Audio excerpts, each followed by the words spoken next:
If you're like me, you're a huge fan of monster trucks, just like this one right behind me. But if you're even more like me, you dream of doing it as a career.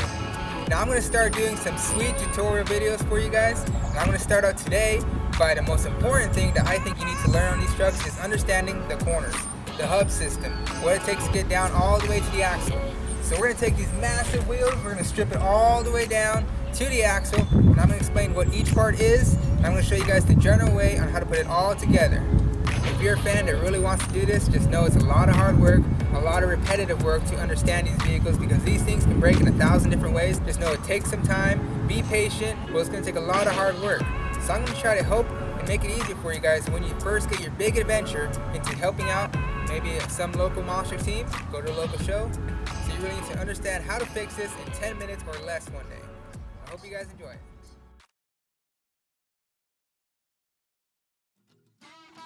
Most of the monster trucks you see out there mainly use the Clark corner system. Where do they come from? They come from a Clark forklift like this one.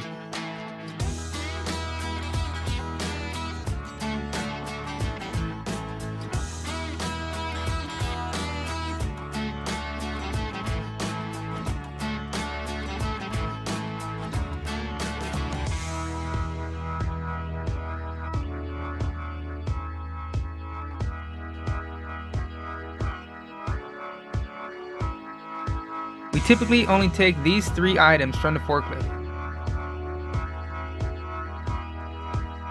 That is the hub, the bowl gears, and the faceplate that has the planetaries attached right behind it. This tutorial is being filmed at Live a Dream Racing, aka the Ramers. Jacob Ladwig and I were a part of putting their trucks together. We recently put together about 90% of Rosalie Raymer's Wildflower, and we also put together Kelvin's new chassis, which we're going to keep secret for now until they post it.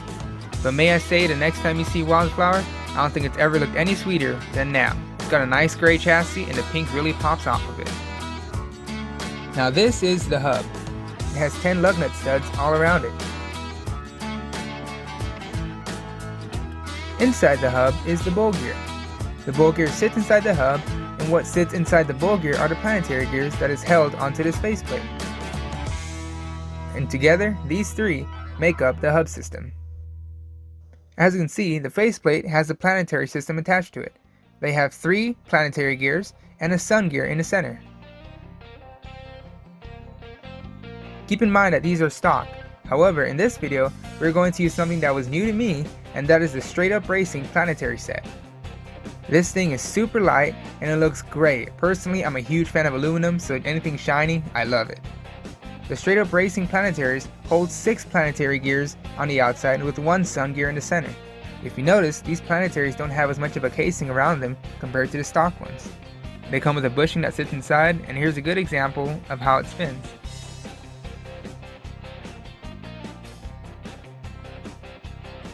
These are 3 examples of 3 different types of spindles that are commonly used.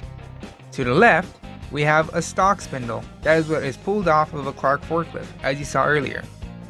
The flange on the stock spindle is not as thick as the next 2 we're going to talk about. However, these stock spindles will do just fine at small events. Through my experience, the middle spindle is most commonly used, aka the Pablo spindle. The flange of the racehorse spindle is twice as thick compared to the stock Clark spindle. Personally, I have never been a part of a team that has broken a racehorse spindle. So these spindles are just right for big events like the ones you see on TV flying 40 feet in the air. Now the third spindle to the right is an Overson spindle. This is actually the first time I worked with an Overson spindle. If you notice, the flange is about 1/3 thicker than the racehorse. And as you can see, it's already a lot beefier compared to the racehorse one. These 3 spindles will work just fine with your Clark system setup. Now let's look at the back sides of these spindles. As you can see to the left, the stock Clark spindle doesn't sink into the knuckle as far. Now looking at the middle one, the racehorse one, it sinks in about twice as much compared to the stock Clark ones. Now the Overson spindle sinks in about twice as much compared to the racehorse spindle. While personally I've been a huge fan of racehorse spindles, I gotta admit the Overson spindle is tough as nails, and I think it's the toughest spindle out there. You'd have to be doing something pretty insane to break that thing. That slot on the spines of the spindle is very important. You always make sure that's facing upwards when you put it onto the knuckle. because over time that spindle will slightly bend, but it will be accustomed to it. If you have the spindle upwards one time and flip it 180 degrees the other time, you make the spindle weaker. As you can see, underneath the bearing is the hub seal. The hub seal prevents gear oil from leaking out of the hub. So let's get started. First, we gotta slide in the axle. This is an Overson U-joint axle. In another video, we will go over all the different types of axles.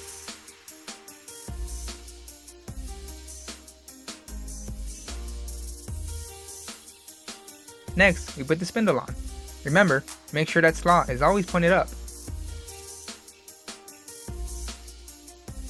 Line up the holes and you should just press firmly.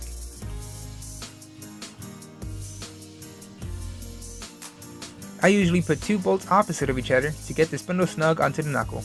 Make sure you use a 1/2 inch impact putting on the spindle.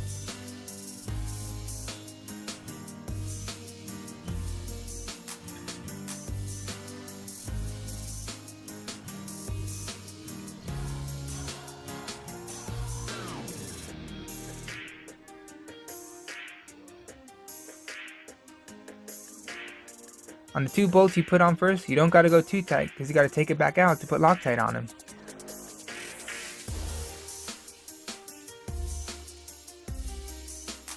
Now that Loctite is on all the bolts, we can begin to tighten all the bolts with a 1/2 inch impact.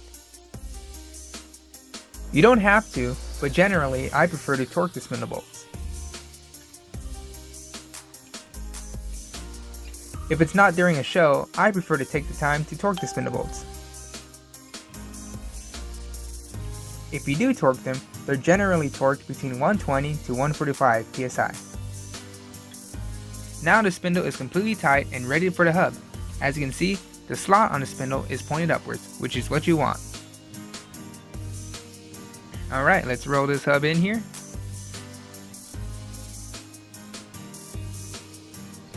A little heavy, but you can do it.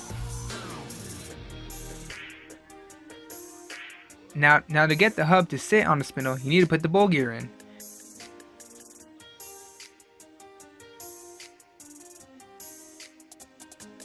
It's not easy doing it by yourself, so I suggest you grab a partner.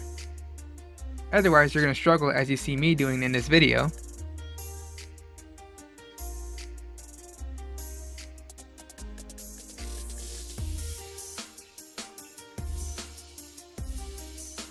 Or another example I have is Dallas from Straight Up Racing. He also had trouble putting these corners together by himself. You can get it done, it's just a lot harder. Here's an example of how easy it is with 2 people. My good friend Buddha and I are putting this corner together from the Obsession Racing camp. As you can see, Buddha holds the hub still, and I just slide the bowl gear in, and it should pop right in. Now another thing you gotta remember is to always make sure when you put the hub on, put the plug hole pointing upwards. Trust me, I've done this mistake before, where I put the whole corner together and the plug hole is not facing upwards and I cannot fill the corner up with gear oil. Generally, people put 1 to 3 quarts of gear oil in the corners. Now we gotta lock the bowl gear and the hub down to the spindle. Next, you put on the spindle nuts. You got 2 spindle nuts. First, you put 1 on, and you want to run this on by hand first to make sure you don't cross thread it. Otherwise, you're screwed. Then, you get the spindle nut socket on a giant ratchet, tying it down.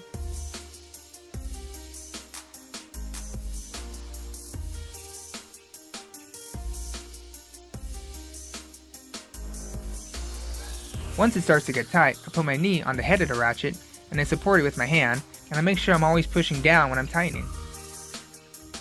The reason why I do it this way is if the spindle socket slips off, I do not hit my face onto the hub. If it slips, I will most likely be pushed to the side. Alright, that's tying down pretty good, got all my weight on it. Next we put on a washer, and there's a tab sticking inside of the washer that will slide into the slot onto the spindle. Then you put your outer spindle nut on.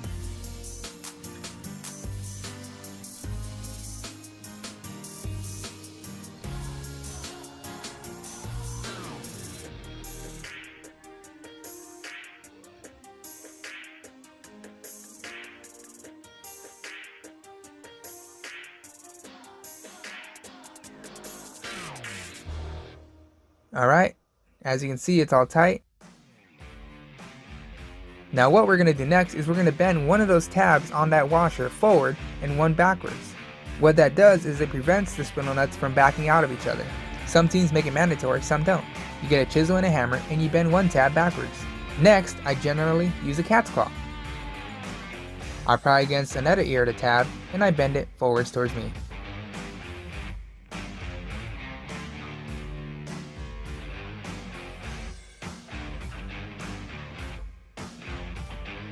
And there you go, one is bent backwards and one is bent forwards.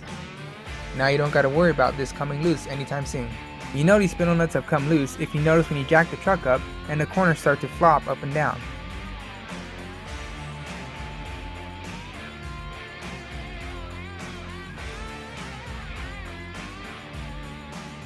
Next, we're going to put on the faceplate that holds the planetary gears. You can do it either way. Some people choose to put the faceplate on with all the gears intact, including the sun gear. Personally, I prefer to take off the sun gear so I don't fight it as much.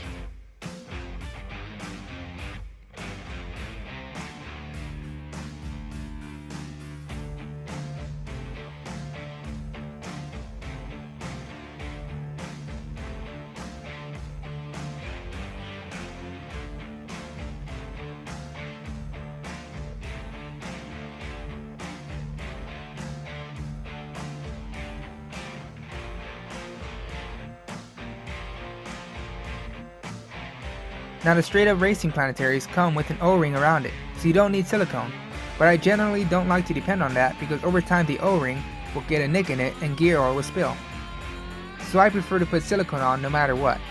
The O-ring is just extra protection.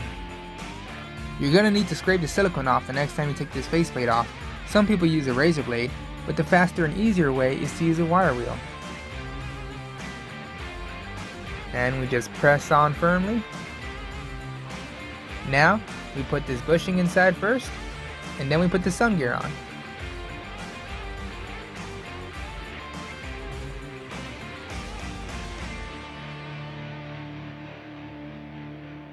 Sometimes you have to spin the hub a little bit to get it to slide in. Now that the sun gear is in, we'll put the sun gear cap on.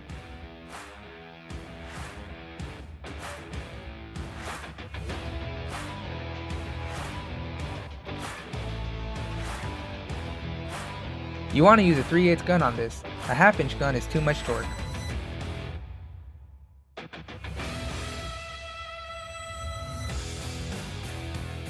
Notice as you tighten it, the silicone oozes out.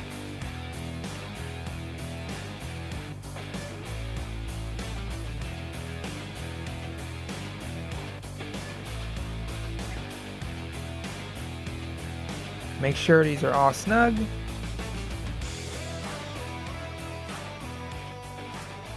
Then all you do is fill it up with gear oil, and there you have it. That is how you put together a kart corner. Okay, now that we know how to put these together, I'm going to briefly show you how to take these apart.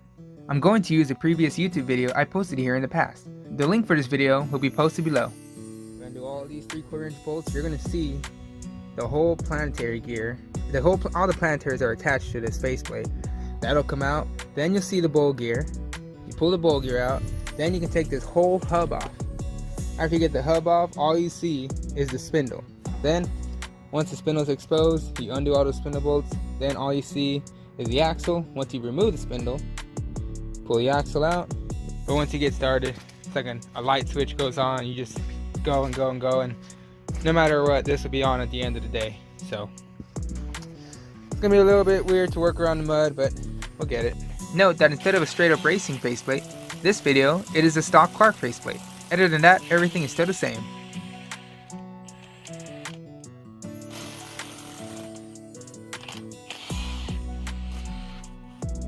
There's a little wedge on the faceplate that you can stick a chisel in and hammer it to open the faceplate and pull it out. Or sometimes the faceplate can have an extra hole drilled into it where you can stick a 1/2 inch bolt, tying it, and the faceplate will pull itself out of the bowl gear. You pull it out halfway so you can catch all the gear oil, and you can also reuse the gear oil. Saves a lot of money.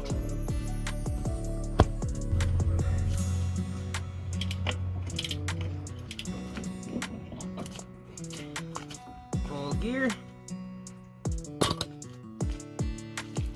This is the hub. Ready?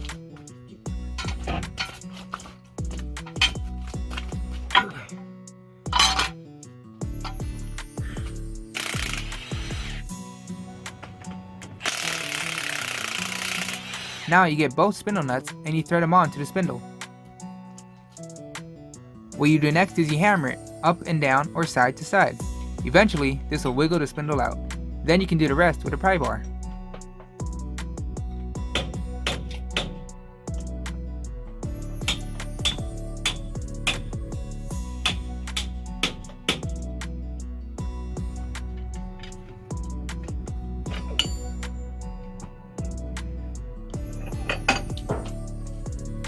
Spin goes out.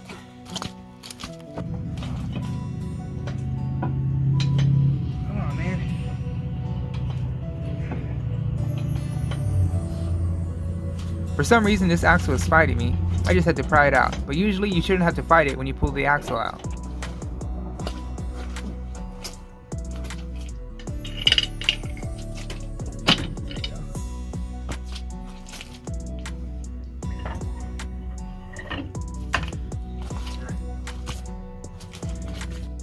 And now that we got all this out, Chris is doing the same on his side. Once his side's out, we can take the third member out, put a new one back in, put all the corners back inside. There's also another video posted on this channel on tearing the corner down all the way to the champagne. I'll post a link in the description below.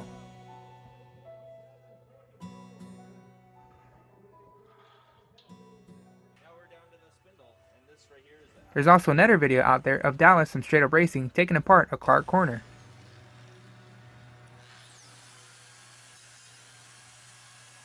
As we wrap up this video, we're going to briefly talk about pettibones. Pettibones were the first corners I ever took apart in monster trucks. I used to be a part of Raising Cane Monster Trucks. J.R. McNeil was the first person who got me into the sport, and I can't thank him enough.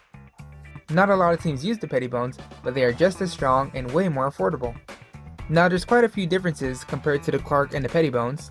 The pettibones has a pie pan. The pie pan is only used to keep the gear oil in.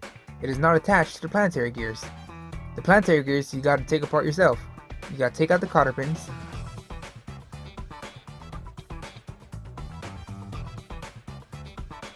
unscrew the nuts that hold the planetaries in,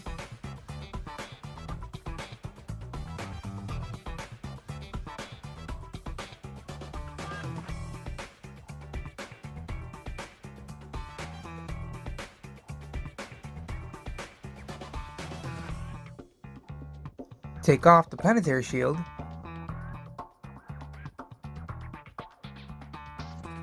and then take out each gear individually.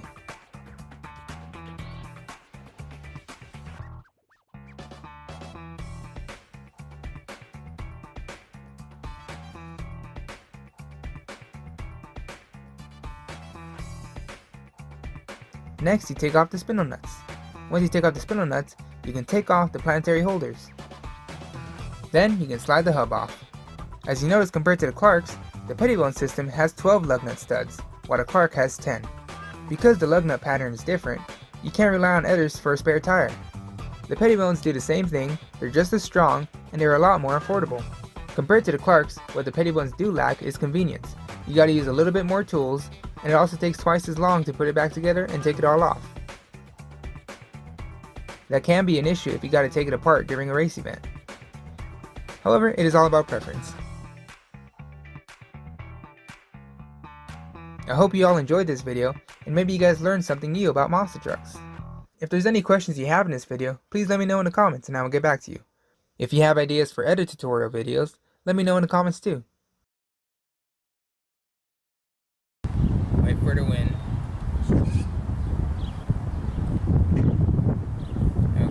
These massive corners, take them all the way apart, all the way down to the axle, and put them right back together. Take two.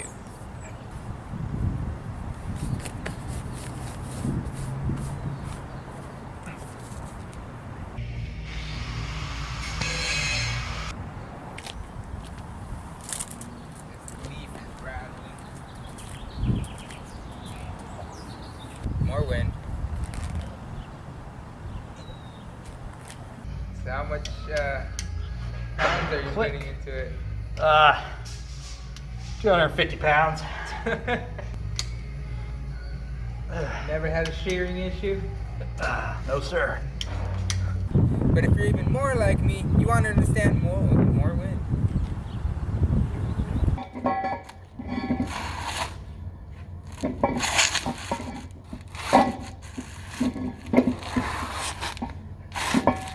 Big opportunity to be able to work on these Take 8. Take 21 from beginning to end. I'm Rudy Martin Ocampo, and if you're a fan, bang it. Take 22. Take 23.